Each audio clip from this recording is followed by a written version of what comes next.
Léo et Squirtle sont les animaux de compagnie d'élèves de 5e année. Depuis des décennies, ils vivent enfermés dans une vitrine et observent un groupe d'adolescents bavards qui tentent de passer le cap de la dernière année d'école primaire. Le tout premier jour d'école, Selena révèle qu'à la fin de l'année, il y aura un concours et que si la classe triomphe, elle gagnera une excursion dans un endroit spécial. Au cours des 2 derniers mois, les 3 classes de 5e année participeront à un concours d'art, de rhétorique, de sciences et d'histoire. La classe gagnante sera récompensée par une excursion au parc. En observant le comportement de ces personnes, Léo et Squirtle en viennent à la conclusion que la maîtresse est enceinte car elle n'arrête pas de manger les collations des élèves et vomit ensuite dans la poubelle de la classe. Le soir même, une réunion de parents d'élèves se tient à l'école et les soupçons sur les animaux domestiques sont confirmés.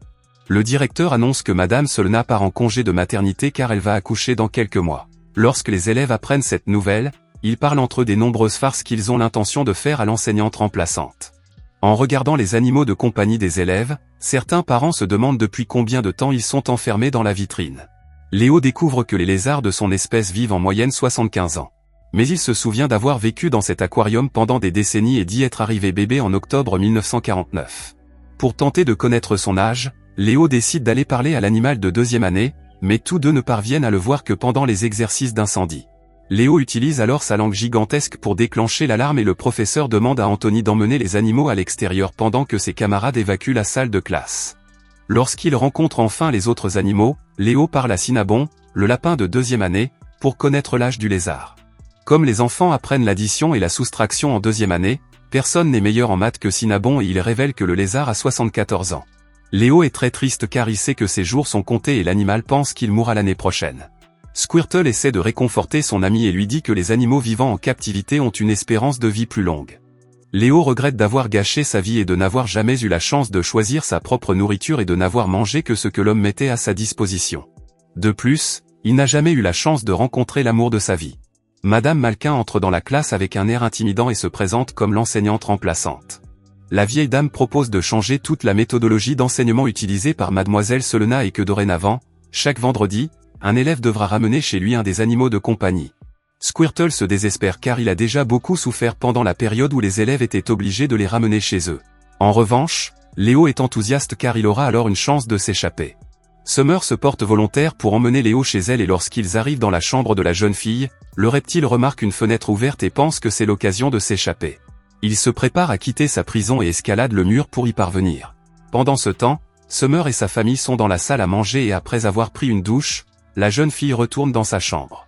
En raison de son âge très avancé, Léo se déplace lentement et n'a pas encore réussi à atteindre la fenêtre. La fille s'aperçoit qu'il a réussi à s'échapper, elle se met à le chercher dans toute la pièce et jette accidentellement le lézard. Léo pousse un cri de douleur et Summer découvre qu'il peut parler. Terrifiée, la jeune fille appelle sa mère, mais l'animal la supplie de garder le secret, sinon les humains essaieront de l'étudier. Ne voulant pas que l'animal souffre, Summer promet de garder le secret et le lundi, elle le ramène à l'école. Pendant les cours, Madame Malkin interdit aux garçons d'utiliser leur ordinateur portable comme outil d'étude et ouvre une boîte remplie de livres. Après avoir distribué les encyclopédies aux élèves, elle leur ordonne d'emporter les livres chez eux et de les étudier. Plus tard, Squirtle demande à son ami pourquoi il n'est pas parti et Léo lui révèle qu'il a apprécié de passer le week-end avec Summer. Squirtle déclare que la prochaine fois, il s'enfuira.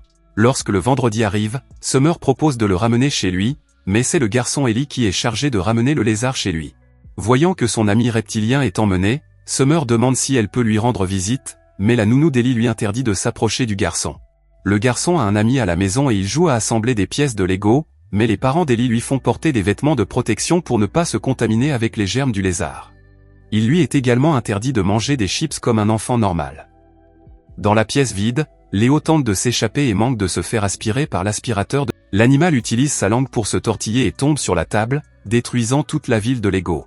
Lorsqu'il s'approche enfin de la fenêtre, Léo est happé par le robot aspirateur et sa queue reste coincée.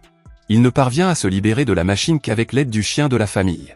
Bien qu'il soit sorti vivant de l'attaque, Léo a perdu la moitié de sa queue, mais il sait qu'elle repoussera. Ellie arrive et découvre avec consternation que l'animal qui se trouve dans son salon peut parler. Le lézard demande au garçon de ne révéler son secret à personne et il décide de l'aider à se débarrasser du drone qui empêche Ellie de se faire de nouveaux amis.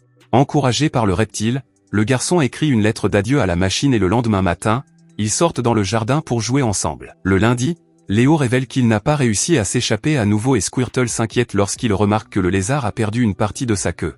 Un jour, Le docteur Winger, le père de Jada, va voir le directeur de l'école pour essayer de le convaincre de trouver un autre remplaçant à l'institutrice Selena, car sa fille ne cesse de se plaindre de Madame Malkin. Mais la méchante vieille femme reste. Le week-end suivant, Jada décide de ramener le lézard chez elle. Le samedi, c'est la fête d'anniversaire de la jeune fille et elle est très triste car rien ne se passe comme prévu. Léo décide alors de la consoler et il convainc à nouveau la jeune fille qu'elle est la seule à pouvoir l'entendre, comme il l'a fait avec les deux autres adolescents. Il aide la jeune fille à surmonter sa crise existentielle, car Jada a grandi en croyant qu'elle devait être parfaite et que tout le monde devait l'aimer. Cela lui mettait trop de pression. Le lézard l'aide à réaliser qu'elle n'est qu'une adolescente comme les autres et qu'elle n'a pas besoin d'être parfaite pour gagner l'approbation des autres. Après avoir entendu cela, la jeune fille décide de se détendre et de profiter de la fête. Léo se repose dans sa cage de verre en observant les animaux enfermés dans un enclos qui se battent pour les restes de nourriture que les enfants leur jettent de temps en temps. Ces animaux ont été amenés ici pour divertir les invités de la fête, mais la vérité est qu'ils ne sont pas heureux du tout. Jada et ses amis décident de travailler en équipe pour les libérer. C'est alors que les animaux se mettent à courir partout et à dévorer la nourriture préparée pour les invités. Léo saisit l'occasion de s'échapper et il est fier de voir tous ces animaux courir en liberté. Mais lorsqu'il entend les enfants l'appeler par son nom, il renonce à sa fuite et retourne dans les bras de Jada. Au cours des semaines suivantes, tous les enfants de la classe ont l'occasion de ramener Léo chez eux et commencent à l'aimer. Squirtle comprend que le lézard communique avec eux et que c'est pour cela qu'il revient toujours à l'école au lieu de s'enfuir. Léo explique alors qu'il a fini par s'attacher aux enfants et que, depuis qu'ils l'ont ramené à la maison, le lézard les aide secrètement à surmonter leurs peurs et leurs insécurités. Malheureusement, la semaine suivante, Léo doit se rendre chez Anthony, connu pour être la brute de la classe. Inquiet pour son ami, Squirtle décide de l'accompagner et trouve un moyen d'entrer dans la boîte sans que le garçon s'en aperçoive. Ce soir-là, alors qu'Anthony regarde une bagarre et qu'il mange ses macaronis au fromage, Squirtle décide de se présenter et le garçon est horrifié de découvrir que l'animal est capable de parler. Squirtle est jaloux de l'affection et de l'attention que les enfants portent à Léo. L'animal demande pourquoi Anthony se comporte comme une brute et il essaie de l'aider à gérer son insécurité, car il sait que c'est ce qui le rend si agressif. Contrairement à ses camarades de classe, Anthony ne se sent pas assez intelligent, alors Squirtle essaie de le consoler, mais il finit par le traumatiser. Pendant la nuit, alors que Squirtle dort, Léo va parler au garçon et tous deux deviennent de grands amis. La semaine suivante, comme tous les élèves ont déjà ramené le lézard à la maison, Madame Malkin annonce que les enfants devront rester avec Squirtle pendant les prochains week-ends. Cependant, aucun des élèves ne veut garder Squirtle et ils se disputent pour savoir qui prendra Léo le vendredi. Lorsqu'elle réalise à quel point les enfants se sont attachés au reptile, l'enseignante décide de l'utiliser pour motiver ses élèves à remporter le championnat académique qui aura lieu à la fin de l'année. Elle leur dit que s'ils ne gagnent pas le concours, ils ne pourront plus ramener le lézard à la maison. Tous les élèves ont commencé à mettre les bouchées doubles pour gagner le championnat. Au fil du temps, Léo et les élèves deviennent de plus en plus proches, et le lézard reçoit même des téléphones portables en cadeau pour leur parler la nuit. Cependant, comme aucun élève ne sait que l'animal parle aux autres camarades de classe, Léo doit partager son attention entre eux sans éveiller les soupçons. Furieuse de la popularité grandissante de son ami, Squirtle décide d'enregistrer une vidéo de Léo en train de discuter avec l'un des élèves et l'envoie à toute la classe. Les enfants découvrent que Squirtle a menti et demandent des explications. Léo s'excuse et dit qu'il l'a fait parce qu'il voulait aider chaque élève. À ce moment-là, Madame Malkin arrive dans la classe et voit l'animal communiquer avec les enfants. Elle attend que tous les élèves soient partis et prend le lézard.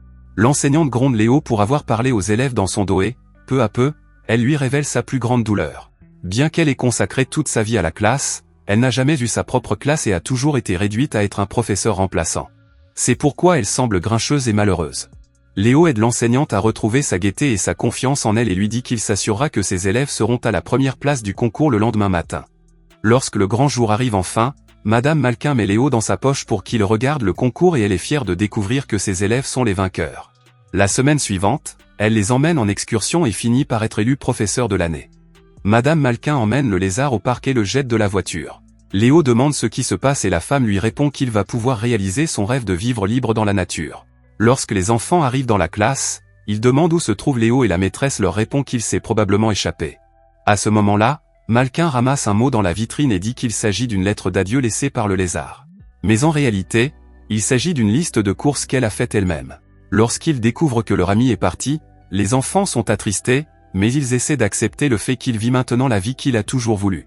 La semaine suivante, Madame Malkin emmène les enfants en excursion et Squirtle décide de partir à la recherche de son ami, car il sait que c'est cette vieille femme qui s'est débarrassée de lui. Squirtle prend le téléphone portable d'Ellie et l'utilise pour appeler le drone. Le drone survole la ville à la recherche du bus scolaire. Pendant ce temps, Léo essaie de s'entendre avec les autres animaux du parc, mais comme il a vécu toute sa vie en captivité, il a un comportement assez inhabituel.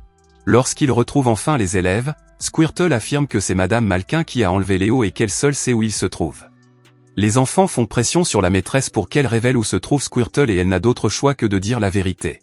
Lorsqu'ils découvrent que Léo se trouve dans le parc, la classe demande à l'enseignante de les aider à le retrouver et Malsain ordonne à l'entraîneur Kimura de changer d'itinéraire. L'homme refuse de suivre ses ordres, alors elle tente de prendre le volant et finit par tomber du bus. Heureusement, les enfants parviennent à la sauver.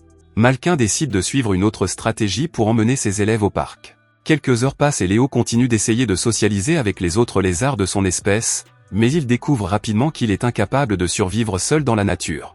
L'animal est incapable de se nourrir seul car les lucioles sont beaucoup plus intelligentes que lui. Heureusement, Léo est retrouvé par les animaux qu'il a aidé à s'échapper et qui l'aident à survivre dans cet environnement. Pendant que Malkin attend le bon moment pour mettre son plan à exécution, Squirtle part avec le drone à la recherche de son ami. Arrivé au parc, les enfants suivent l'entraîneur Kimura jusqu'à un stand et pendant que l'homme achète des snacks, la bande retourne en courant au bus. Madame Malkin tente de suivre ses élèves, mais elle finit par prendre du retard et l'entraîneur parvient à la rattraper. Kimura tente d'empêcher le professeur de monter dans le bus et il est attaqué par le drone qui, après avoir laissé Squirtle dans le parc, est revenu pour aider Ellie et ses camarades. L'un des élèves prend le volant et il se dirige rapidement vers le parc. Léo se lamente sur le fait que son enterrement approche et qu'il n'aura pas l'occasion de se réconcilier avec les enfants. Les lézards voisins demandent à Léo quel âge il a et lui répondent que leur espèce vit jusqu'à 130 ans et qu'il a donc plus de 30 ans devant lui. Le reptile est ravi et soulagé de savoir qu'il aura la chance de retrouver ses amis. Squirtle apparaît et les animaux se rendent compte qu'ils sont près d'un lac rempli de crocodiles. Aussitôt, tout le monde s'enfuit et Léo se retrouve à la traîne. Alors que le lézard est sur le point d'être dévoré, le bus scolaire s'approche avec une apparence effrayante à cause des branches qui se sont coincées dans le véhicule, faisant fuir les crocodiles. En voyant les humains s'approcher, un crocodile décide d'attaquer et Madame Malkin l'affronte pour défendre les enfants. Elle décide de jeter des comprimés dans sa gueule et parvient à vaincre la bête. À ce moment-là, les élèves voient le corps grisâtre du lézard sur le sol et, bien qu'ils croient l'animal mort, ils le remercient de les avoir aidés.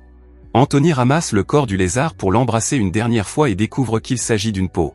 C'est alors que le vrai Léo tombe d'un arbre et toute la classe est soulagée de savoir qu'il est vivant. Jada révèle alors qu'elle et ses amis sont allés voir leur vieil ami avant qu'il n'ait 75 ans.